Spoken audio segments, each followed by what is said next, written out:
Dear President Macron, dear President Michel, dear President von der Leyen, dear President Metzola, dear Vice President Skinas, my dear friend Francis Khalifa, President of CRIF, dear Holocaust survivors, Your Excellencies, distinguished guests, dear friends.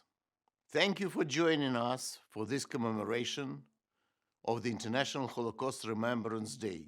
Today we mark the 77th anniversary of the liberation of Auschwitz-Birkenau, the ultimate Nazi factory of death. On the 20th of January, we also marked 80 years since the Wannsee Conference. On that fateful day, the final solution for the extermination of Jewish children, women, and men was set in motion. The Nazis had tested humanity's reaction to violent anti-Semitism twice before. First, on Kristallnacht, where 267 synagogues were destroyed and over 7,000 Jewish businesses were attacked. People saw their Jewish neighbors lose everything in one night, and nobody protested then. Second, by the tragedy of St. Louis, a ship full of Jewish refugees that sailed out of Nazi Germany. Not only one country was willing to take the refugees in, and the St. Louis was forced to sail back to Hamburg. After the St. Louis, it became clear that governments were not going to move one finger to prevent the extermination of the Jews. Having made certain of the world's indifference, the Nazis set out to build a machine of destruction to exterminate entire Jewish people.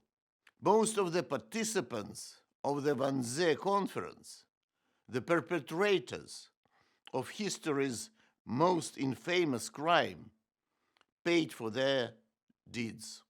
And this is the lesson.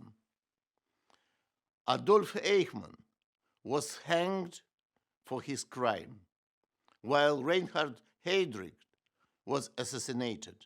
Others were also hanged, jailed, or committed suicide. Only calamity, shame, and eternal curse await those who follow the path of extremism. Every year, Europe's Jewish communities pay tribute to the memory of the victims of the Shoah by shining light on different aspects of this darkest period of our history. This year, we have chosen to place particular focus on France.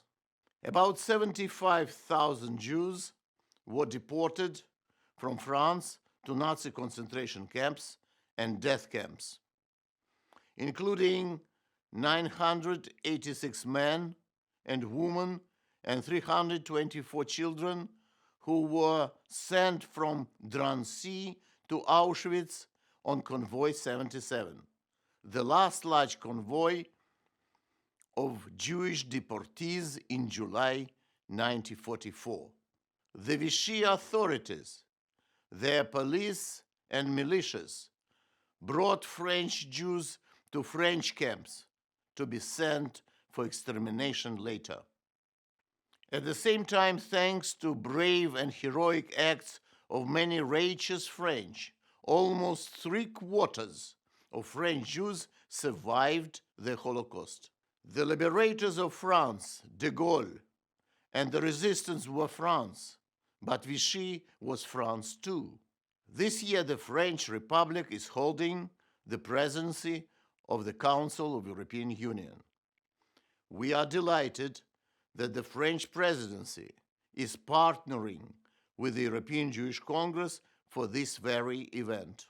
I do believe that France, as home of Europe's largest Jewish community, has a vital role to play in efforts across the EU to promote the memory of the Holocaust, combat anti-Semitism, and secure the continuation of Jewish life in Europe. We have already seen a brilliant commitment from President Macron to implement the EU strategy on combating anti-Semitism and fostering Jewish life over the next 3 EU presidencies, and to develop new tools to ensure that our democratic freedoms live on. We have very high expectations on the French presidency, and we look forward to significant achievements. We owe it to the victims, and we owe it to survivors. We owe it to future generations. I do believe that the lessons of the darkest period of our European history are extremely relevant in the current situation.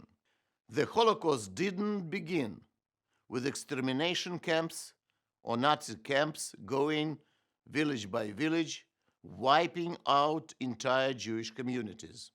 It began with blaming and dishonoring Jews. And as we know all too well, it ended with the destruction of Europe. 6 million Jews were murdered in the Holocaust, and about 60 million Europeans died in World War II. In times of political and economic uncertainty, people look for simplistic solutions to questions for which they do not have answers. It is no accident that in the midst of pandemic, extremists are spreading disinformation and conspiracy theories about Jews or the state of Israel. This shows us that we cannot rest for 1 minute as they seek to poison the minds of young people. 2022 has been designated by European Union as European Year of Youth. Governments and civil society need to focus urgently on preventing young people from falling into extremism and radicalization. Never in recent times has a younger generation been so intensively brainwashed with lies and fake news, and yet so alarmingly unaware of the facts of the Holocaust. Our challenge is firstly to give these young people hope that they have a secure economic future. This is the task of governments, and in financial terms, it will be an enormous investment. However, if we do not invest in the future of our youth, the cost to our societies will be much greater in the long term. Neither should we pretend that this will be enough by itself. This is why we must look for the most relevant influencers who have trust and confidence of the young people. Those of their own age and background, those they look up to in the worlds of sports, entertainment, and politics. We can use the same tools that are being used to promote hate and extremism, primitive populism, and conspiracy theories, not as a force for evil, but as a force for good.